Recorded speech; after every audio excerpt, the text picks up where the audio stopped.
ગીર સોમનાથથી સમાચાર અહેમદપુર માંડવીની 11 હેક્ટર જમીન ફાળવણી મુદ્દે વિવાદ।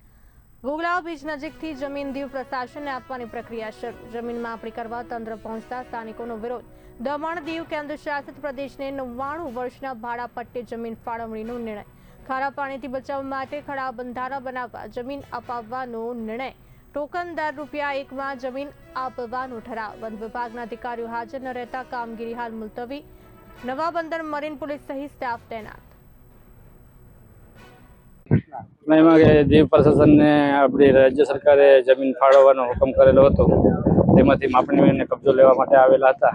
તેમને એ લોકોને પૂછતા કે આ લોકો માપણી કરવા, તેમાં સર્વે નંબર અલગ હતા કે 311 પૈકી 35 એકની જમીન હતી। એમાં તો 306 હેક્ટર જમીન છે। નાળિયા માંડવી સરકારની જમીન આવેલી હોય તેમાંથી સાથણીમાં પણ ફાળવેલી છે, ગામતળમાં પણ ફાળવેલી છે। અન્ય લોકો એમાં વસવાટ કરતા હોય છે, એના દસ્તાવેજ થઈ ગયા છે અને આ જમીનનો તબદીલી પણ થઈ ગઈ હોય। આ જમીનનો સર્વે નંબર આવેલો હતો અને આ લોકોને જે ગુજરાત ટુરિઝમ 311 પૈકી 28 નંબર સર્વે નંબર આવે છે તે મેજીકોટમાં હોટલ આવેલી છે, એને 11 એકરનું જે ઓર્ડર કરેલું છે તો તેમાંથી 9 હેક્ટર જમીન છે। અહીંયા કોઈ જગ્યા એટલી છે નહીં, તો જગ્યા લેવા જવાની ક્યાં અમારે?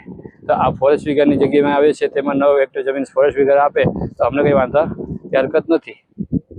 કેટલા પરિવાર આમાં અંદાજિત અહેમદપુર માંડવી 311 પૈકી એકમાં કમસે કમ 500 કે 700 પરિવારો વસવાટ કરતા હોય છે।